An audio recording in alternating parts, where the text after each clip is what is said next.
The propaganda for an Oberon rework has started, and the community even suggested that Digital Extremes should consider doing yet another rework for our resident dragon warframe Chroma. The community has been spamming to give love on Oberon on the latest dev shorts of Digital Extremes, and based from what I saw over the years playing Warframe, Digital Extremes are known for listening to their community, and they have plans of reworking old Warframes to make them viable in the current meta. It would not surprise me if they actually rework Oberon this year, and I hope that it will be a complete overhaul for the Warframe that unlocks his Paladin Guardian of the Forest vibes.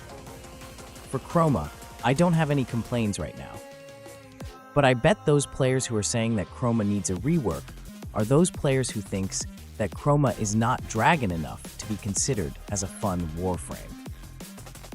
Now, there are a lot of Warframe rework suggestions for Oberon, but I would like to pitch in my rework ideas that will make the Warframe more interesting to play.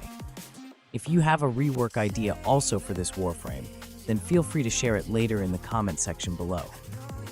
Oberon's first ability is kind of word as it's named as Smite, but it's not smiting anything in the game. Instead, it shoots out orbs that deals radiation damage, and if you use its augment, then it will allow you to infuse your weapons with radiation damage.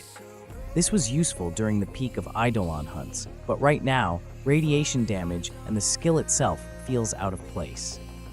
Instead of orbs, I think it would truly be fitting for the skill if Digital Extremes will rework it to a true smite ability that works like slam attacks right now. It would be great if this is a true damage skill for Oberon that will let the Warframe perform a hammer swing or slam that will deal huge damage to enemies that are hit. Also, Hallowed Ground and Reckoning should be one skill, and it shouldn't need to be a two-step armor stripping mechanic. At first, I thought it would be better to just put all the effects of the two abilities to Reckoning and make it as Oberon's second skill. But then I remembered that there's already Mag's Crush ability with the augment that works exactly the same. A Hallowed Ground with armor stripping and radiation Mao. DOT would be so much better as his second ability in my opinion. And I would also like to add that the Smite skill can synergize with Oberon's second ability. All the radiation damage you inflict to the enemies will stack up and have a meter similar to what we have on Sarin Spores. Then, you can use this stored damage to decimate enemies with his Smite skill for huge damage. So basically, the higher the range of Hallowed Ground, the more damage buildup you can use with your Smite skill. However, Smite will not be an area attack unless you activate his fourth skill, which is now an Exalted skill. I propose that his fourth will be an Exalted Scepter and Shield that makes him a true Guardian of the Forest. On his Exalted form, Oberon and his team will have increase over guard regeneration and bonus armor. Also, blocking attacks with shield can also boost the damage of your Smite skill. And this time, you can do a heavy slam with your Smite skill while you are in Exalted form. It will be an area attack that can deal massive radiation damage to enemies.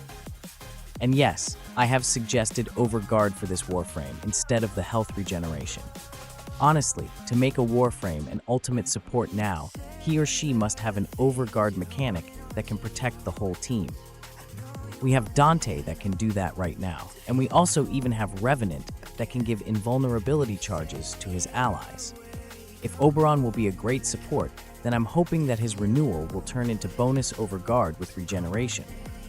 Once in Exalted form, the regeneration and Overguard cap will get boosted, and this is how I envision my Oberon rework to be.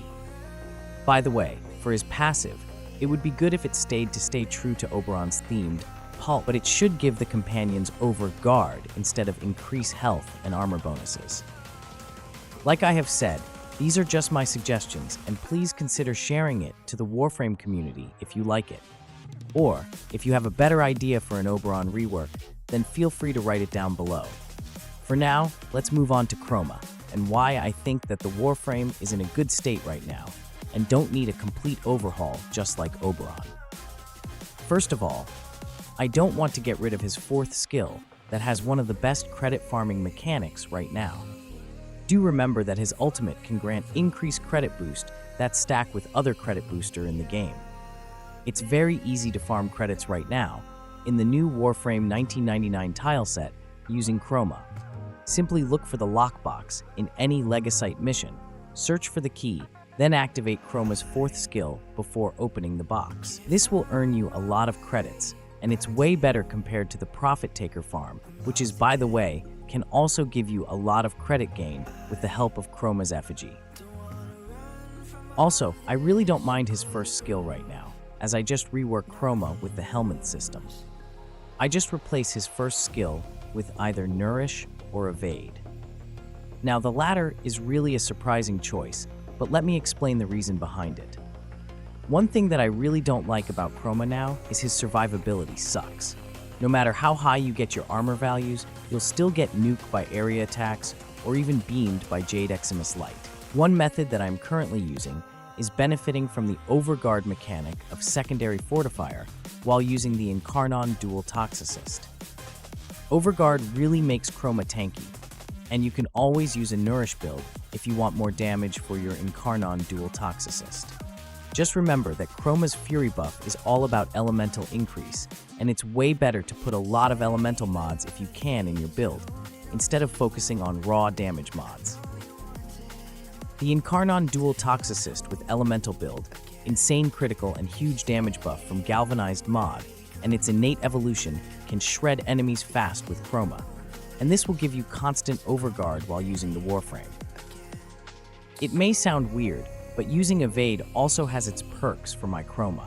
First of all, since I am building Chroma for lots of duration, Evade will last longer and can stay infinitely if I'm always doing headshot kills. Also, do remember that Chroma received a rework that you can build up the Fury buff now while killing enemies with your guns. In my Chroma build with Evade, you have triple survivability setup.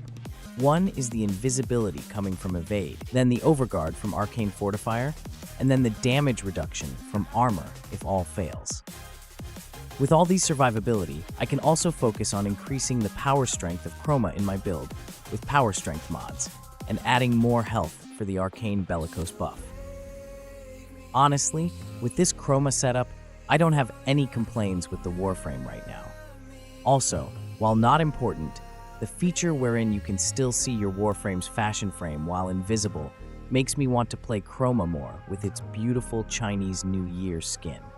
But then again, these are just my point of view about Chroma, and you might have a different opinion about the Warframe. That is why I would love to hear it also, and let's discuss it in the comments section below. Now, Chroma and Oberon are the two Warframes that are buzzing within the Warframe community right now for rework possibilities. It's not yet confirmed by Digital Extremes that they'll actually do a rework for these Warframes soon. But like I have said, Digital Extremes are always listening, and do remember that Pablo is lurking somewhere, looking for the next Warframe to touch and turn to gold.